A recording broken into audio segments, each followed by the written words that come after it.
আসসালামু আলাইকুম সুপ্রিয় শিক্ষার্থী বন্ধুরা, কেমন আছো তোমরা? আশা করি তোমরা সকলে ভালো আছো, আমিও ভালো আছি। আর আমি আশা করছি তোমরা সকলে নিরাপদ আছো এবং বাড়িতেই আছো। আজকে আমি তোমাদের সাথে আছি মোসাম্মদ নুরুন নাহার, নুরুন নাহার, সহকারী শিক্ষক, কাঁঠালপোতা সরকারি প্রাথমিক বিদ্যালয়, মেহেরপুর সদর, মেহেরপুর। তোমাদেরকে স্বাগত জানাচ্ছি আমি আকাশ আমার পাঠশালা অনলাইন স্কুল থেকে। সুপ্রিয় শিক্ষার্থীরা, তোমরা তোমাদের বই খাতা কলম নিয়ে ঝটপট বসে যাও আমার সাথে। আজকেও আমি তোমাদের সাথে আছি তোমাদের প্রাথমিক গণিত বিষয়ের একটি পাঠ নিয়ে। তোমাদের নিশ্চয় মনে আছে আমি তোমাদের এই গণিত বিষয়ের কোন অধ্যায়টি নিয়ে আলোচনা করে থাকি? হ্যাঁ বন্ধুরা, আমি তোমাদের নবম অধ্যায়ের শতকরা অধ্যায়ের একটি পাঠ নিয়ে আলোচনা করব আজকেও তোমাদের সাথে। তাহলে আর দেরি না করে ঝটপট বসে পড়ো আর আমরা আমাদের পাঠে ফিরে যাই। তাহলে তোমরা তোমাদের পাঠ্য বইয়ের 96 পৃষ্ঠাটি বের করো। আর গত ক্লাসে যে বাড়ির কাজগুলো তোমাদেরকে দিয়েছিলাম নিশ্চয়ই তোমরা করেছো। আর তোমাদের এটাও কিন্তু মনে রাখতে হবে যে আসলে শতকরা কাকে বলে, কিভাবে ভগ্নাংশকে শতকরায় প্রকাশ করা যায়, কিভাবে দশমিক ভগ্নাংশকে শতকরায় প্রকাশ করা যায় এবং কিভাবে শতকরাকে ভগ্নাংশে রূপান্তর করা যায় এবং দশমিকে রূপান্তর করা যায়। তাহলে আমরা অনেকগুলো জিনিসই কিন্তু ইতিমধ্যে শিখে ফেলেছি। আজকে আমরা সরল মুনাফার নিয়ে আলোচনা করব। আজকে আমরা যে বিষয়টি নিয়ে আলোচনা করব শতকরা অধ্যায়ে, সেটি হচ্ছে সরল মুনাফা। আমরা আজকে আলোচনা করব আমাদের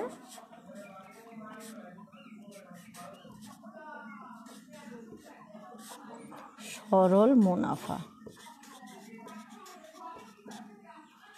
তাহলে আজকে আমরা কোন বিষয়টি নিয়ে আলোচনা করব? সরল মুনাফা। আসলে মুনাফা জিনিসটি কি, মুনাফা জিনিসটি কি সেটা তোমাদের কাছে একটু অজানা, তাই না? মুনাফা হচ্ছে সুদ, এক কথায়। অর্থাৎ আমরা যখন কারো কাছ থেকে বা ব্যাংক থেকে কোনো টাকা নেব, সেই টাকার বিপরীতে আমাদের একটি শর্ত দেওয়া থাকবে যে 1 বছর পর বা 6 মাস পর ওই আসল টাকা সহ আমাদের অতিরিক্ত কিছু টাকা দিতে হবে। আর এই অতিরিক্ত টাকা দেওয়াটাই হচ্ছে মুনাফা। আমরা আমাদের আসল টাকা সহ অতিরিক্ত যে টাকাটা প্রদান করব ব্যাংক বা অন্য কোনো কারবারিকে, সেটাই হচ্ছে আমাদের মুনাফা। তাহলে আসল কি, তাই না? আমাদের জানতে ইচ্ছে হচ্ছে আসলে আসল কি। আসল হচ্ছে বিনিয়োগকৃত টাকায় হচ্ছে আসল, বিনিয়োগকৃত টাকায় আসল, বিনিয়োগকৃত টাকাকে আসল বলে। তাহলে এটা তোমাদের নিশ্চয় মনে রাখতে হবে যে আসল কি। আসল হচ্ছে বিনিয়োগকৃত টাকা। আমরা এই বার্ষিক মুনাফাটি একটি সূত্রের সাহায্যে প্রকাশ করে থাকি। তাহলে আমরা কি জানলাম? মুনাফা জানলাম এবং আসল কি জানলাম, তাই না? মুনাফা সাধারণত 1 বছরের হিসেবের উপর হিসাব করা হয়, 1 বছর সময়ের উপর হিসাব করা হয় মুনাফাকে। আর আসলকে আমরা তো জানলাম যে বিনিয়োগকৃত টাকার পরিমাণকে আসল বলা হয়। আর আসল সহ যে অতিরিক্ত টাকা প্রদান করা হয় সেটাই হচ্ছে মুনাফা। আমরা এই মুনাফাকে সাধারণত কী হিসেবে ধরি? এক বছর হিসেব অনুযায়ী ধরি। তাহলে চলো আমরা বার্ষিক মুনাফার একটি সূত্র রয়েছে, সেই সূত্রটির সাহায্যে আমরা কি করি? বার্ষিক মুনাফা নির্ণয় করি। তাহলে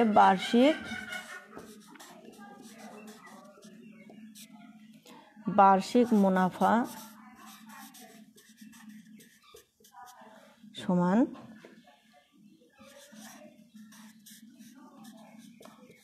আসল গুণ বার্ষিক মুনাফার হার। বার্ষিক মুনাফার হার বাই 100, বার্ষিক মুনাফার হার বাই 100। আমরা বার্ষিক মুনাফা সমান কি জানলাম, যে আসল গুণ বার্ষিক মুনাফার হার বাই 100, আসল গুণ বার্ষিক মুনাফার হার বাই 100। বার্ষিক মুনাফার হার বলতে আমরা এক্ষেত্রে কি বুঝতে পারি বলো তো? হ্যাঁ, আমাদের সমস্যাতেই কিন্তু বার্ষিক মুনাফার হার দেওয়া থাকবে। এই ধরো যদি বার্ষিক মুনাফার হার 3%, এখানে উল্লেখ করে দেওয়া হলো যে বার্ষিক মুনাফার হার হচ্ছে 3%। এই কথাটির অর্থ কী? এই যে এই 3% কথাটির অর্থ কী বলো তো? হ্যাঁ, 3% কথাটির অর্থ হচ্ছে 100 টাকায় 1 বছরের সুদ, 1 বছরের মুনাফা 3 টাকা। অর্থাৎ আমার যদি 100 টাকা নিই কোথাও থেকে, কারো ব্যাংকের কাছ থেকে বা অন্য কারো কাছ থেকে, সেই ক্ষেত্রে 1 বছরের জন্য আমাকে 3 টাকা দিতে হবে। 100 টাকায় 1 বছরের মুনাফা 3 টাকা, 100 টাকায় 1 বছরের মুনাফা 3 টাকা। তাহলে এই কথাটির অর্থ হচ্ছে কি, 100 টাকায় 1 বছরের মুনাফা 3 টাকা। এখন আমরা একইভাবে যদি 6% বা 8% বা 10% এভাবে যদি দেওয়া থাকে, তাহলে আমরা কি বের করতে পারবো না? হ্যাঁ, আমরা পারবো। কারণ আমরা তো জেনেই গেছি যে 3% কথাটির অর্থ কী, যে 100 টাকায় 1 বছরের মুনাফা 3 টাকা। ঠিক সেরকমই 6% কথাটির অর্থ হচ্ছে 100 টাকায় 1 বছরের মুনাফা 6 টাকা। 10% কথাটির অর্থ হচ্ছে 100 টাকায় 1 বছরের মুনাফা 10 টাকা। এভাবে তোমরা বের করে নেবে। এখন চলো আমরা আমাদের যে একটি সমস্যা দেওয়া রয়েছে, আমরা এই সমস্যাটি একটু দেখে নিই। দেখো, এই যে আমরা এখানে একটি সমস্যা দেখছি যে জসিম একটি ব্যাংক থেকে 6% বার্ষিক মুনাফায় 2000 টাকা ঋণ নিলে জসিমকে প্রতি বছর কত টাকা মুনাফা দিতে হবে? জসিম একটি ব্যাংক থেকে 6% বার্ষিক মুনাফায় 2000 টাকা ঋণ নিল, জসিমকে প্রতি বছর কত টাকা মুনাফা দিতে হবে? আমরা এখানে দুটি জিনিস দেখতে পাচ্ছি, তাই না? আমাদের এক বার্ষিক মুনাফার হার এবং আসল টাকা দেওয়া রয়েছে। দেখো তো বন্ধুরা, এখানে আমাদের বার্ষিক মুনাফার হার কত বলো তো? বার্ষিক মুনাফার হার হচ্ছে 6% এবং আমাদের আসল কত টাকা?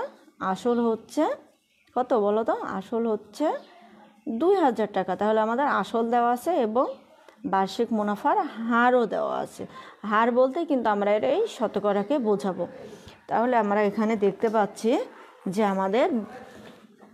আমরা একটু আমাদের প্রথম অঙ্কটা, এই ক্ষেত্রে আমাদের বার্ষিক মুনাফার হার কত দেওয়া আছে বলো তো? বার্ষিক মুনাফার হার,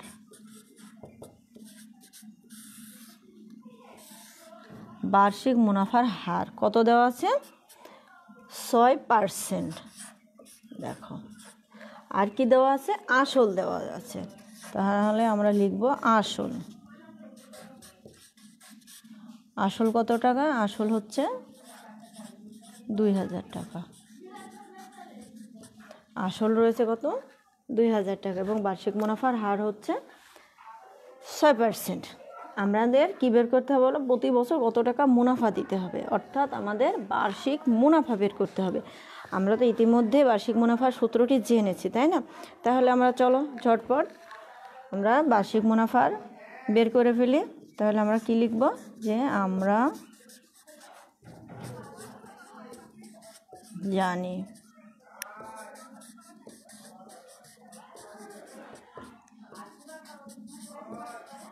বার্ষিক মুনাফা সমান আসল গুণ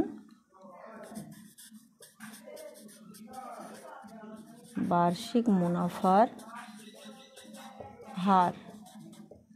বাই 100। আমরা কিন্তু আসল পেয়েছি। বলো তো বন্ধুরা, আসল কত? আসল হচ্ছে 2000 টাকা।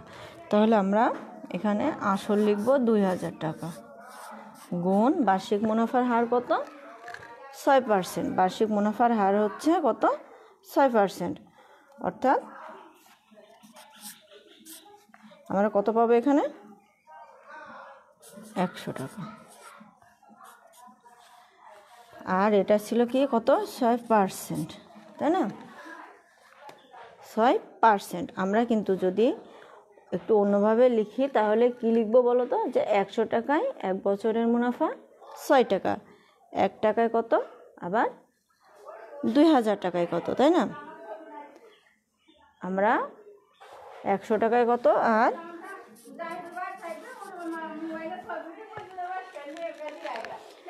2000 টাকায় কত। দেখো বন্ধুরা, তোমরা একটু লক্ষ্য করো এই অঙ্কটি।